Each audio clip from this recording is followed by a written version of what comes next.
હાલો friend, કેમ છો બધા? આઈ હોપ કે મજામાં જ હશો. હું પણ એકદમ મસ્ત મજામાં છું. તો તમે હાલ મને જોઈ રહ્યા છો કિચનમાં, અને આ નવા વિડીયોની સાથે તમને એક અનાઉન્સમેન્ટ હું જ કરવા જઈ રહ્યો છું. હવેથી તમને આ ચેનલ પર જે કંઈ પણ નવા વિડીયોઝ જોવા મળશે એ ઓનલી તમને જસ્ટ કિચનના જ જોવા મળશે. બીકોઝ કે આ ચેનલના હોસ્ટ હવે ટ્રાન્સફર થઈ રહ્યા છે, અને આ ચેનલના હોસ્ટ છે હવે વિરાટ. બીકોઝ કે હવેથી આ ચેનલ ઉપર રેગ્યુલરલી વિરાલી તમને ઘણી બધી કિચનની રેસિપીઓ, સાથે સાથે ઘરમાં રેગ્યુલરલી આપણે જે ડેઈલી રસોઈ બનતી હોય છે એ, સાથે સાથે નવી વાનગીઓ, કોઈ પણ સાથે સાથે નમકીન કે મસાલાઓ, આચાર, તે બધી જ વસ્તુઓની નાની નાની અને મોટી મોટી બધી જ રેસિપીઓ હવેથી વિરાલી તમને શેર કરવાની છે. તો આ ચેનલના હવે નવા હોસ્ટ છે વિરાલી. તો હવેથી જો તમે આ વ્લોગ્સ જોઈ રહ્યા છો તો ચેનલને સબસ્ક્રાઇબ કરી દેજો અવનવી રેસિપીઓ જોવા માટે. અને આજે સાથે સાથે છે મહાશિવરાત્રી. તો મહાશિવરાત્રીના દિવસ માટેથી વિરાલી સ્પેશિયલી બનાવી રહી છે સકરિયાનો શીરો, અને સાથે સાથે ફરાળી ભાખરી અને એમની સાથે બટેકાનું શાક. તો આ ત્રણ વસ્તુઓ બનાવી રહી છે. તો સાથે સાથે તમને અહીંયા વિરાલી શેર કરવા. આપણે શરૂઆત કરી છે બધાના ફેવરિટ શાક બટેકાની, અને બટેકાના રસાવાળું શાક બનાવવું છે. અને પેલા બટેકા આપણે સૌ પહેલા બાફી લેવાના કુકરમાં પાણી નાખી, અને એમાં 8 જણા છે ને એટલે 1.5 કિલો બટેકા લીધા છે. એટલે જે પ્રમાણે તમે ખાધે એ પ્રમાણે આપણે બટેકા લઈ શકીએ, વધારે ઓછા કરી શકીએ. હવે આપણે તેલ ગરમ થઈ ગયું છે તો આપણે પહેલા વઘાર કરી નાખી બટેકાનું શાકનું. તો બતાવો કે સૌપ્રથમ કે અમે શું નાખવાનું હોય છે. સૌથી પહેલા આપણે એમાં રાઈ જીરું નાખશું. અને ઘણા ઉપવાસમાં રાઈ જીરું નથી ખાતા, નકરું જીરું ખાય છે, પણ અમે રાઈ જીરું ખાઈએ છીએ. તમે રાઈ જીરું એડ કરી છે. અને નાખશું સુકલ મરચું અને તમાલપત્ર અને સુકલ લીમડો. હવે નાખશું એમાં હળદર. અને ઘણા કહેતા હોય છે કે હળદર નથી ખાતા અમે, પણ અમે ખાઈએ છીએ. જે ન ખાતા એ અવોઇડ કરી શકે છે. એની પછી તુરંત આપણે નાખી દઈશું બાફેલા બટેકા.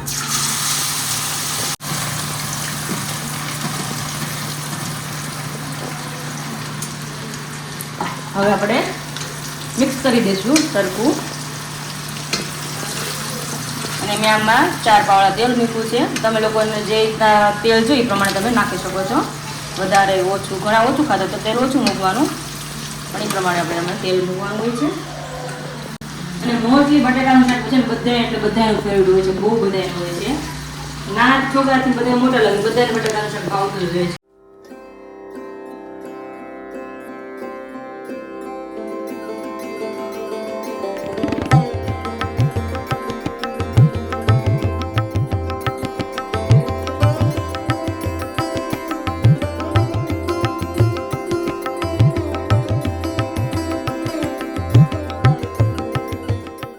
અને ધાણા જીરું 1 ચમચી, 1.5 ચમચી ધાણા જીરું, અને હવે લાલ મરચું પાવડર.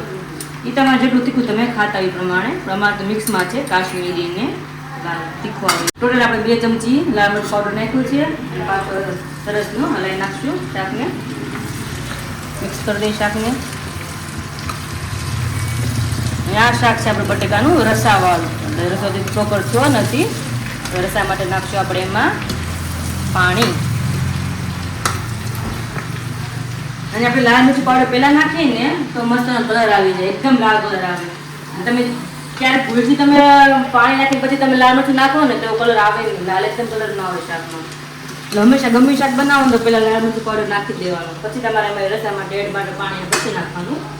તો નાખશું આપણે એમાં પાણી.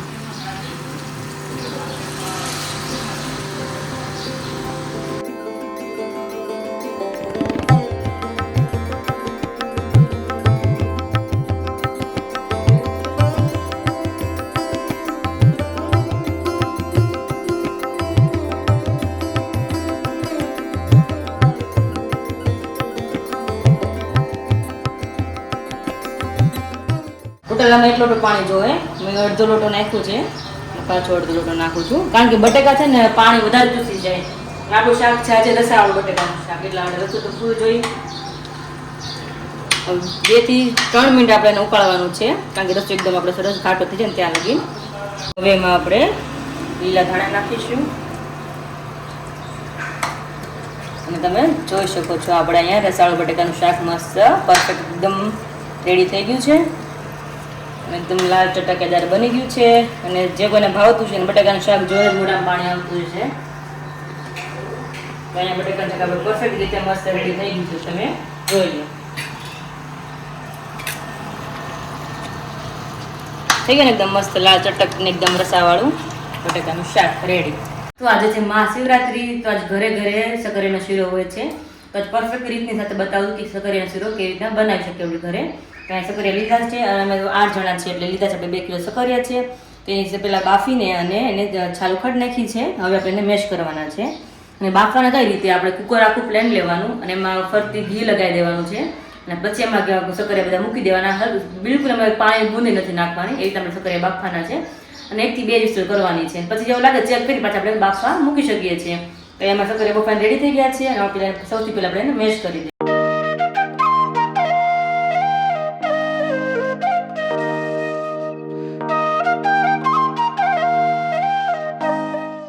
આપણે સકરિયા મસ્ત મેશ થઈ ગયા છે અને આપણે 2 કિલો સકરિયા છે ને એટલા માટે આપણે 1.25 લીટર દૂધ લીધું છે અહીંયા અને 1 બાઉલ આપણે શુગર છે અને ઘી આવી લીધું છે. ઘી તો આપણે સકરિયામાં જેટલું જોઈએ માવામાં એ પ્રમાણે આપણે નાખ્યું શેકવાનું હોય. અને કઢાઈ મૂકી દીધી છે તો સૌપ્રથમ તેમાં આપણે ઘી નાખશું અને ઘીમાં આપણે સકરિયાનો માવો નાખીને શેકવાનો હોય.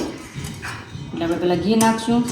ઘી ગરમ થઈ જાય એટલે તરત જ આપણે સકરિયાનો છે ને માવો હોય આપણે એડ કરી દેવાનો છે.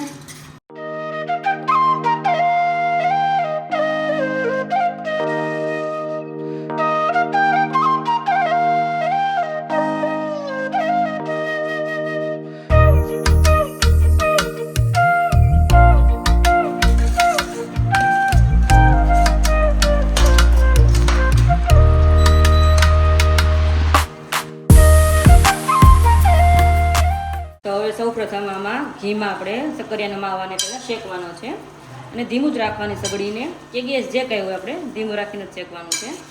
અને ઓલરેડી આપણે સકરિયા બાફેલા જ હોય એટલા માટે એને બહુ જાજી વખતે શેકવાનું હોય નહીં, પણ આપણે ઘીમાં નાખીએ તો સ્મેલ અને ટેસ્ટ બહુ સારો આવે સકરિયાના શીરામાં. એટલા માટે તો આપણે 2 મિનિટ જેવું થાય એટલે પછી એ બધું મસાલો આપણે 2 મિનિટ જેવું આપણે એને શેકવાનું છે. હવે 2 મિનિટ થઈ ગઈ છે અને સકરિયાનો માવો છે ને શેકાઈ ગયો છે. હવે આપણે એમાં દૂધ એડ કરશું.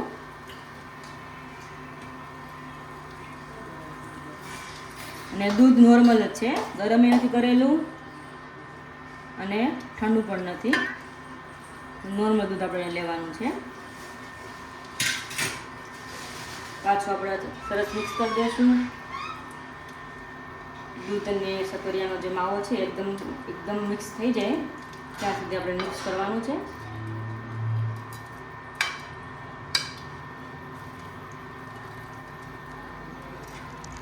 અને સકરિયાનો શીરો એવો હોય છે કે લોકોને ઘરે ઘરે બધાને સકરિયાનો શીરો ભાવતો હોય છે. સ્વીટ વસ્તુ એવી છે કે બધાને ભાવતી જ હોય છે અને એમાં થોડુંક જ ઘી આવે છે એટલે બધા માટે હેલ્ધી છે સકરિયાનો શીરો. અને પ્લસ એમાં દૂધ આવે એટલે મસ્ત હેલ્ધી સ્વીટ શીરો થાય. હવે આપણે એમાં એડ કરશું શુગર. અને શુગર મેં 1 બાઉલ લીધી છે. કોઈને વધારે સ્વીટ ખાતા હોય તો વધારે નાખી શકીએ, કોઈને ઓછી ખાતા હોય તો ઓછું આપણે નાખી શકીએ. આપણે બધા જે ઘરમાં ખાતા એ પ્રમાણે આપણે ઓછા વધારે આપણે કરી શકીએ.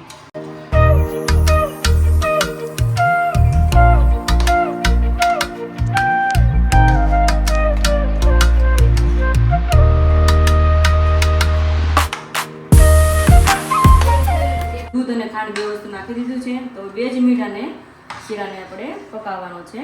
પછી આપણે શીરો એકદમ કમ્પ્લીટ મસ્ત રેડી થઈ ગયો છે. તમે જોઈ શકો છો કે આવો મસ્તનો શીરો હોય છે સકરિયાનો શીરો. સ્પેશિયલ આપણે મહાશિવરાત્રીમાં બધા જમી શકીએ એવું. તો સ્પેશિયલી મહાશિવરાત્રી માટેથી સકરિયાનો જે શીરો બનાવવાનો તો એ કમ્પ્લીટલી રેસીપી તમારી સાથે વિરાલીએ શેર કરી છે. આઈ હોપ કે તમને બધાને ગમી હશે. અને ફર્સ્ટ આ વિડીયો છે કે જે રેસીપી આવી રીતના કમ્પ્લીટલી અમે શેર કરી રહ્યા છીએ. બટ ફર્સ્ટ વિડીયો હતો તો તમને કેવો લાગ્યો છે જરૂરથી શેર કરજો.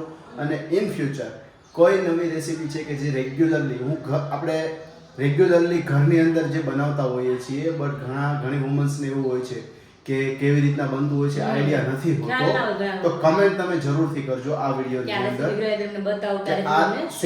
એકદમ સિમ્પલ રેસીપી હોય છે બટ કેવી રીતના બનાવી શું હોય છે ખ્યાલ નથી હોતો, તો તો પહેલું ઓબ્ઝર્વેશન અમે એ લેવાના છીએ કે કે સિમ્પલ ભલે- જે વસ્તુ છે ને એ શેર કરવાની છે. Yes. ભલે કદાચ કોઈને ચા બનાવતા શીખવી હોય તો ચા કે ભાખરી બનાવતા શીખવી હોય તો ભાખરી. તમે જે કઈ શીખવું હોય ને મને કમેન્ટ કરજો કે વિરાજભાઈ તમે આ રેસીપી અમને શેર કરો અને મસ્ત મસ્ત તમને બધા રેસીપી શેર કરીશ ને બતાવીશ. તો આ વિડીયો ગમ્યો હોય તો વિડીયોને લાઈક કરી દેજો, શેર કરી દેજો, કમેન્ટ કરી આપજો અને ચેનલ પર નવા હોય તો ચેનલને સબસ્ક્રાઇબ કરી લેજો બીકોઝ કે હવેથી આ ચેનલ પર કન્ટિન્યુઅસલી અવનવી રેસીપીઓ વિરાલી તમને શેર કરતી રહીશ.